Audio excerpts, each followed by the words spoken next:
Monsieur Douyel, bonjour.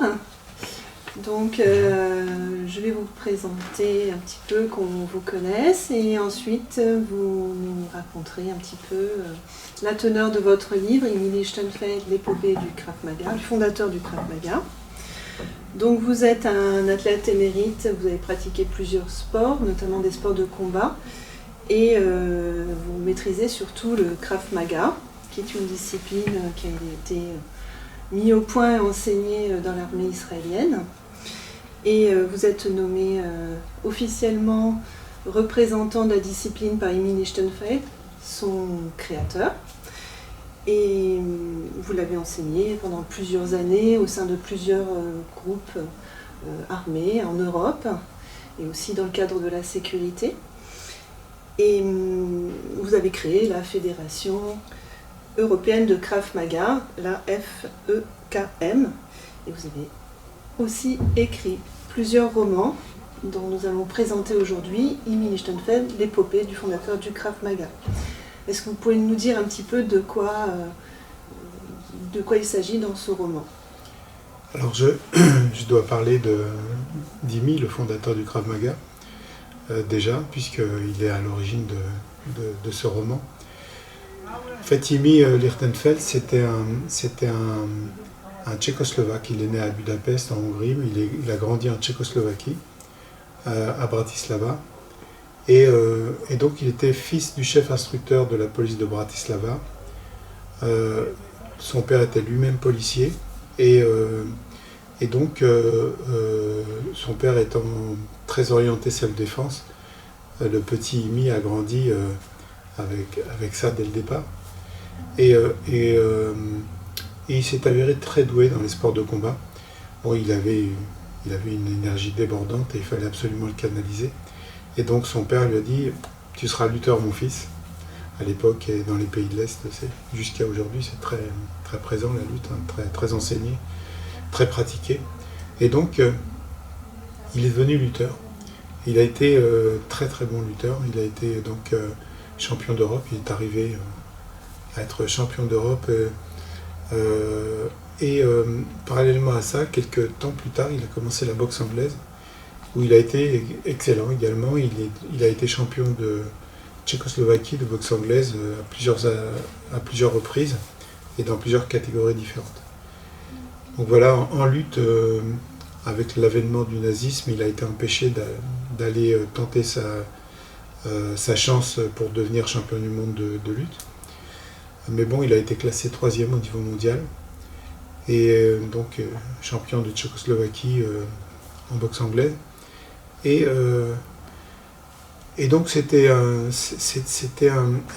garçon qui était vraiment très sportif et très orienté sport de combat, de compétition. Il avait un petit peu occulté toute cette partie self-défense et un jour, lorsqu'il a fait une compétition internationale, sans que ce soit intentionnel, son partenaire de combat a fait un mouvement interdit qui lui a cassé deux côtes. Et à ce moment-là, le mouvement était interdit, mais il lui a cassé deux côtes, et c'est là qu'est revenu dans l'esprit d'Emile l'idée de la self-défense. Il dit, mais comment est-ce que j'aurais pu me défendre alors que ce mouvement interdit m'a été porté? Il faut que je revoie ça. Donc il a recommencé à y penser, à y réfléchir. Il était très jeune, hein, il avait pas 20 ans quand c'est arrivé. Et de toute façon, il avait déjà suivi ses cours de self-défense avec son père. Et il s'est replongé dedans. Et puis est arrivé le nazisme en Tchécoslovaquie. Et là, des gangs de jeunes nazis ont commencé à sévir dans ce qui était devenu un ghetto, hein, notamment le ghetto de Deveni à Bratislava. Et lui, qui supportait très mal l'injustice, bah, il a organisé une bande d'anti-nazis. Et donc à partir de à peu près l'âge de 20 ans jusqu'à l'âge de 30 ans, il a il s'est activé contre ces jeunes nazis. Et il a été actif à tel point qu'il a été obligé de partir précipitamment de Tchécoslovaquie. Donc il est parti dans un bateau qui s'appelait le Pencho, qui était plus une péniche, une grande péniche qu'un vrai bateau de mer. Et ils sont partis en mer. Et là, il y a eu des aventures. Je l'ai dit à plusieurs reprises, mais si j'avais été un peu plus courageux, j'aurais écrit un roman là-dessus, parce qu'il y avait de quoi faire. Et puis, au terme d'un périple qui a été une véritable aventure, il est arrivé dans ce qui était la Palestine. La Palestine, décrétée Palestine par les Britanniques. Et là, il a combattu avec les Anglais contre les Allemands. Et ensuite, il fallait obtenir l'indépendance de l'État d'Israël, et il a combattu contre les Anglais pour que l'État d'Israël devienne indépendant. Par la suite, avec l'affaire du canal de Suez, ils se sont réconciliés, les Britanniques et les Israéliens. Mais bon, c'est une autre histoire. Et donc voilà, et Imi, il a ensuite intégré la Haganah, qui était précurseur de l'armée d'Israël. Il a ensuite intégré l'armée d'Israël, et il l'a intégré en tant qu'enseignant de self-défense, avec tout son background, son passé de sportif de combat, et puis de créateur de cette discipline qui devait devenir le Krav Maga. Krav Maga, ça veut dire combat, Krav, combat, Maga, rapproché. Voilà, donc le Krav Maga est devenu la méthode officielle de self-défense de l'armée d'Israël. En 1964, Imi a été mis à la retraite. Et à la retraite, il l'a ouvert aux civils. Avant, c'était classé secret militaire. Et puis moi je suis arrivé en 1973 en Israël. Et c'était déjà dans le civil depuis 9 ans. Donc j'ai pu profiter des enseignements du Krav Maga civil, qui est, je dois le dire, qui est plus poussé et plus performant que le Krav Maga militaire, lequel lui est enseigné pendant 3 semaines, et au bout de 3 semaines, même si on a fait que du basketball avant, on est moniteur de Krav Maga militaire. Voilà, je le dis parce que à l'armée en Israël, j'ai moi-même passé le diplôme de Krav Maga, moniteur de Krav Maga militaire. Voilà, donc cette vie d'Imi, c'était une véritable épopée. Et quand un ami qui a été un ancien élève, qui est producteur de musique, est venu et m'a dit, voilà, je t'ai fait un texte avec quelques très bonnes dates, des dates historiques véritables, de ce qui s'est véritablement passé à ces époques-là, j'ai des idées que j'ai trouvées bonnes. Il savait que j'aimais bien écrire, donc il m'a proposé d'écrire le roman à partir de ce qu'il avait constitué. Et je me suis mis au travail. Au départ, je pensais que c'était une galère, parce que j'avais beaucoup de travail. Et en fait, ça s'est avéré un vrai bonheur. J'ai écrit le bouquin sans y penser, sans réfléchir dessus. J'ai pas fait de plan. Les dates historiques m'ont permis de suivre une chronologie précise de ce qui s'est vraiment passé. Et ensuite, la vie d'Imi, je l'ai romancée. Même si elle est romancée, cette vie-là, je pense que j'ai intégré sa véritable personnalité. Ce qu'il était vraiment, je l'ai apporté dans ce bouquin. Voilà. Oui, parce que vous l'avez vraiment rencontré.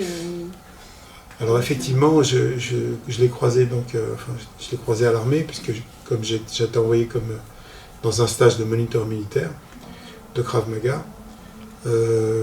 J'ai vu ses premiers profs me donner cours, et lui, je l'ai rencontré. Il avait 64 ans à l'époque, il était très vieux monsieur. Il était assis dans un coin, et j'ai été tout de suite frappé par sa courtoisie. Il n'a jamais interrompu ses profs, mais à un moment où on était en train de pratiquer des exercices, des techniques. Il est venu, il s'est levé, il a pris la parole et il a en fait complété le travail de ses profs, mais sans jamais les mettre en difficulté. Et voilà, et c'était une époque où, pareil, je l'ai dit souvent, c'était une époque où on était, quand on faisait des sports de combat, des arts martiaux qui venaient souvent des cultures asiatiques, on était pas seulement très sérieux, on faisait la gueule, quoi. Et lui, il arrive, courtois, s'il vous plaît, bonjour, merci. Et là, pour moi, c'était tout nouveau parce que c'était pas comme ça que je le voyais au départ.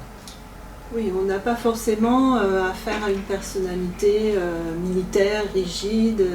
C'est pas l'esprit, c'est plutôt un homme qui a des valeurs. Et on le voit bien dans le livre. Vous avez voulu développer quoi un petit peu sur les valeurs qu'il défendait finalement?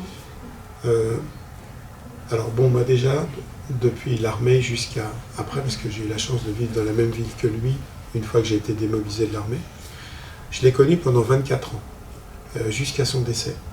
Et il m'a accompagné. Moi, je l'ai accompagné, mais lui, il a accompagné ma vie. Et il a certainement orienté beaucoup de mes réflexions et sûrement façonné un peu ma personnalité. Donc moi, ce que je voulais certainement écrire, bon, j'ai écrit sans réfléchir, hein. J'ai été le lecteur de mon livre. Mais après coup, je pense que j'ai voulu marquer le paradoxe entre cet art martial qui est vraiment sans concession, radical, brutal, et la personnalité opposée d'Imi. Et je me suis beaucoup penché sur cette question. Je me suis dit, comment se fait-il que ce soit aussi opposé, aussi contradictoire? Et en fait, je suis arrivé à la conclusion, parce que quand on fait un combat, on ne déteste pas celui qu'on combat. Et quand on se bagarre, moi j'ai travaillé dans la sécurité pendant 14 ans, à une époque on était seul dans des endroits à risque, et j'ai bien vu qu'on était plus performant quand on ne détestait pas la personne qui nous agressait. En fait, il faut être neutre, il faut avoir l'esprit clair et être débarrassé de ses parasites. Et à partir du moment où on est dans l'émotionnel, on est moins bon. Donc il faut être appliqué et faire le mieux de ce qu'on peut faire pour mettre hors d'état de nuire quelqu'un qui nous agresse. Et non pas être en colère contre lui, parce que la colère, elle va nous aider les 20 premières secondes, mais après on n'a plus de force, on n'a plus géré son énergie. Et surtout, on a enlevé de notre lucidité.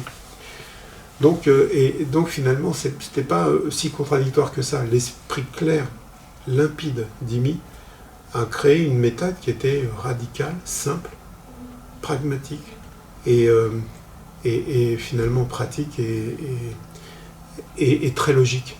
Et c'est pour ça qu'elle a en fait supplanté les méthodes de cette défense traditionnelle qui ne l'étaient pas. Et Krav Maga a fait le tour du monde. Et puis sa méthode, elle a été mise au point au départ pour défendre les juifs qui étaient attaqués par des gangs nazis. Donc c'était aussi la volonté de protéger les gens. Et par la suite, l'autodéfense, ça veut bien dire ce que ça veut dire, c'est pour se protéger. C'est pas un sport de combat pour gagner une compétition pour le coup. Et ça montre quand même le souci de quelqu'un qui cherche à se mettre au service des autres. Et je trouve qu'on le voit bien dans ce livre. Oui, c'est une personnalité que je ne fais pas qu'apprécier, c'est vraiment, ça a été mon mentor. Donc oui, c'est bien. Merci de l'avoir vu. C'est tout à fait ça. Et là, on vit les aventures avec lui à travers ce livre et ce côté romancé. Vous l'avez écrit d'un fil et finalement, ça donne de la fluidité dans la narration et c'est très agréable à suivre. Alors, il y a des passages avec des scènes de combat, Donc pour les personnes qui voudraient plus de détails, ils iront chercher certainement des vidéos sur le Krav Maga, mais ça se suit sans souci. Et au-delà donc de ce côté militaire et combat, c'est aussi des expériences de vie, des joies et des peines du personnage. Alors là peut-être c'est un petit peu plus, vous avez peut-être un peu cherché dans votre propre expérience ou voilà. Alors en fait, j'avais le choix d'écrire un livre historique, mais si j'écrivais que l'histoire, si j'avais décidé de n'écrire que l'histoire, je me serais ennuyé. Donc moi, comme j'ai pas envie de m'ennuyer, je me suis dit, allez, on va romancer tout ça. Si j'ai respecté la personnalité de Dimi, ça ne m'engageait pas à raconter vraiment sa vie, puisque de toute façon, je connaissais bien le personnage, mais je ne connaissais pas sa vie intime. Je sais qu'il s'est marié tard, il s'est marié quand il était déjà depuis très très longtemps en Israël, mais avant, c'était génial parce que je pouvais broder et je pouvais agrémenter toute la partie historique qui elle est réelle par des aventures des aventures qui moi humaines, qui m'ont plu, des aventures sentimentales aussi. Et oui, ça fait partie de la vie et d'ailleurs ça balance un petit peu le côté, la quête d'affinage du Krav Maga qui motive l'auteur, le héros toute sa vie. Et c'est agréable de pouvoir avoir un peu des deux dans la même lecture. Merci. Est-ce que vous avez autre chose à rajouter sur ce livre ? Non, je pense qu'on a fait un petit tour d'horizon. On a bien fait le tour, je pense. Donc le livre est disponible à la médiathèque où il est en prêt, mais vous pourrez l'emprunter en le réservant. Et puis dans une prochaine vidéo, nous présenterons un autre de vos romans, À la croisée des chemins.